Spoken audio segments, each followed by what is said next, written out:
Hey, how are you? It's Commander 64 here. Welcome to part 3 of the cockpit build. In the previous video, which you can watch by clicking the eye at the top right of the screen there, I sawed up all the pieces and got them ready for assembly, and you can see them all laid out here. There are two slightly different armrests I'm building here. The first one is going to contain the desktop PC, and the other one, which I actually built first, is going to store the controllers.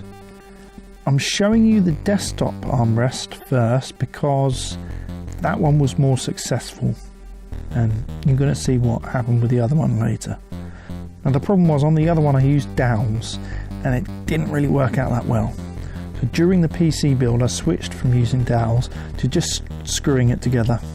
It's a lot simpler and it was a lot sturdier. As you can see, I'm just lining up where the dowels are going to go.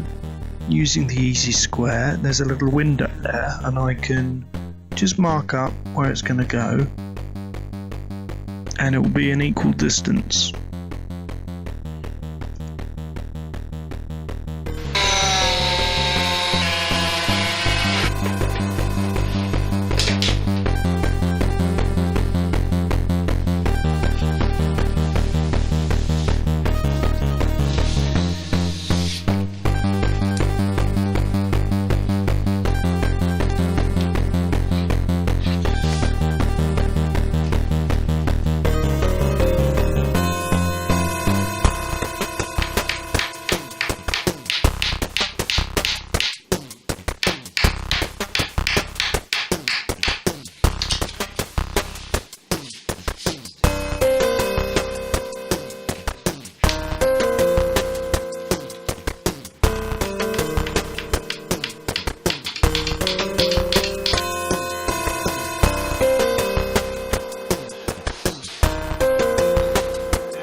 Got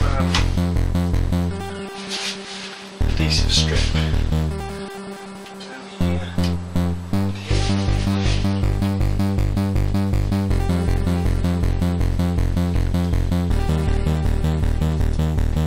Now you can see I'm using the phone here. I'm going to try to screw with one hand and film it with the other hand. I was going to add some close-ups which I filmed with the phone. I also filmed the assembly of the last panel for this desktop armrest on the phone, and then this happened. So unfortunately all that footage I'm not going to be able to get it because that phone is well and truly dead now. Here you can see a rough build. The next step from here will be to polish them up a bit and fix some of the things that don't look too nice. However, before I get to tidying them up and painting them up and things like that, there is another thing that I'm going to do first, which involves the controllers, and we'll get to that later. Okay, now we're on the bookcase controller storage armrest. I've skipped showing you the bottom panel because it's exactly the same as how I did the bottom panel on the other armrest, so there really isn't any point of showing you that twice. So we're straight into the rear long panel. As I mentioned before, you can see I'm using dowels, and I'm also using Gorilla Glue, which reacts when the MDF is wet, so I dampen it up a bit first.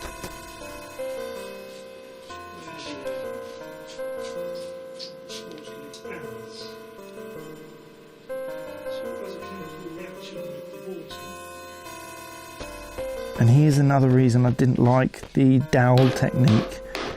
I really had to whack this about a bit, and it did bump up the sides considerably, unfortunately, so that doesn't look that tidy either. So I really do have some polishing up to do on this bookcase one. The other thing I learned during this build is not to be too generous with the Gorilla Glue, because it does expand, and as you can see I've overdone it a bit here. It's looking a bit of a mess, so I'm going to have to tidy that up as well. Now I'm lining up where the dowel for this lower rear panel will go.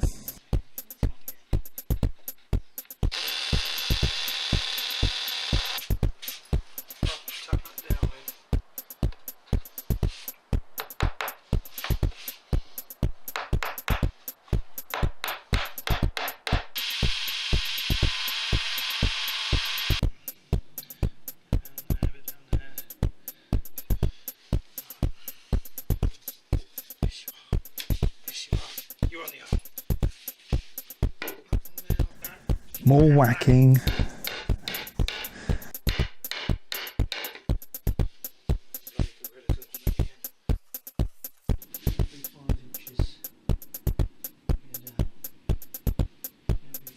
And now the front panel.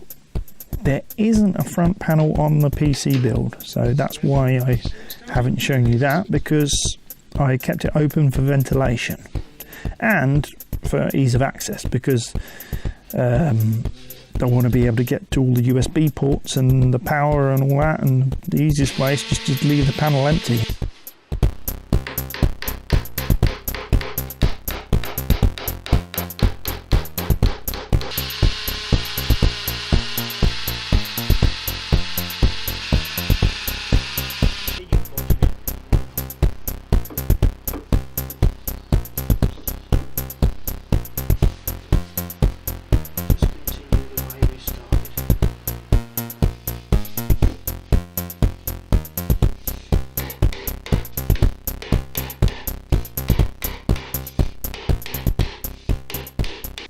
Here we are back with the controller storage armrest, and then you can see I've got some controllers inside to see how it's going to work, and it's going to have one whole side of it is going to be a swinging door.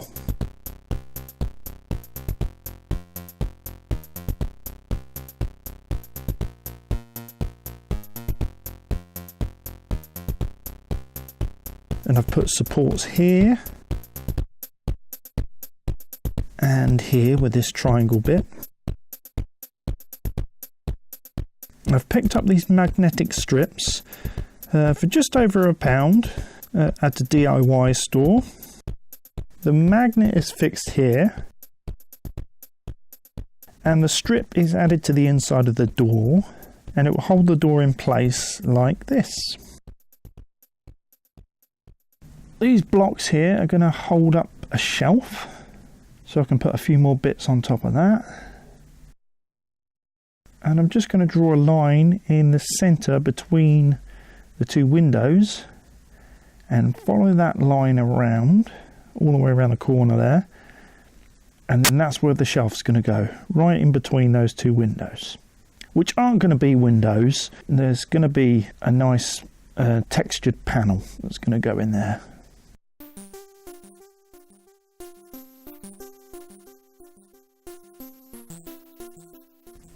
Again, I used the recently deceased smartphone to film the screwing of the hinges here, but I can assure you it was nothing too exciting to watch. You could pretty much figure out how I did that. It comes with the screws, you put them in the wood, and that's about it really. So there's the metal strip, and you'll hear it connect with the magnet when I close the door. So then all we need to do is just close that, and it hits the magnet. So as I said, this armrest is going to take a lot more tidying up than the desktop PC armrest. There's gaps here, you can see some gaps. The side doesn't measure up at all. Now it doesn't measure up at the back because the rear panel is a bit wonky. I really should have had a frame on the other side to make sure that that was completely level. And the reason it doesn't match up at the top is because after as I was about to put the door in, I realised that it was going to drag across the floor, and it's a carpeted floor. So I've raised the door up so that it doesn't drag across the floor. So yeah, it's not quite as bad as it looks. I'm just going to wood plane that down to match up. That arm, that bit where the arm is, that is perfectly level. It's just that the side has been raised. I don't quite know how I'm going to fix the back yet. I shall figure that out later. So there we have it. That's the rough build of the armrests, which, as I say, are going to be tidied up. They are going to look a lot nicer when they're finished. But before we do all that painting and interesting texturized panels and such things, filling in the gaps and stuff like that, there is a bit of a problem with the controllers. Now, I've got a T-Flight Hotus X, which is a really nice budget joystick and throttle. I do recommend it if you're just starting out with the game and you want to have you want to get off that Xbox controller or that PlayStation controller or whatever it is that you're using and get a throttle and a stick, but you don't want to break the bank.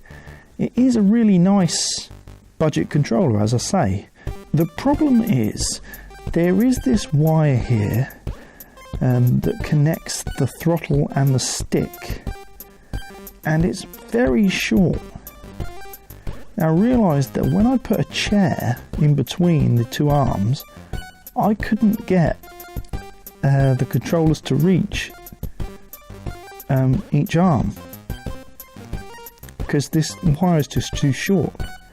So the next part of this build, I am actually going to solve this problem, and with the help of my father, who is an ex-BT engineer, we're going to cut this cable and make it longer. So if you've got this Thrustmaster T-Flight Hotus X and you're suffering from the same problem that I am, you want to get these further apart from each other, you might be interested in the next video that I upload for this Elite Dangerous section of the channel. But for now, I hope you've enjoyed the video. If you did, please leave me a like or a subscribe, or let me know in the comments down below what you thought, what you liked, what you didn't like, and I shall see you next time. For now, it's Commander 64, signing off.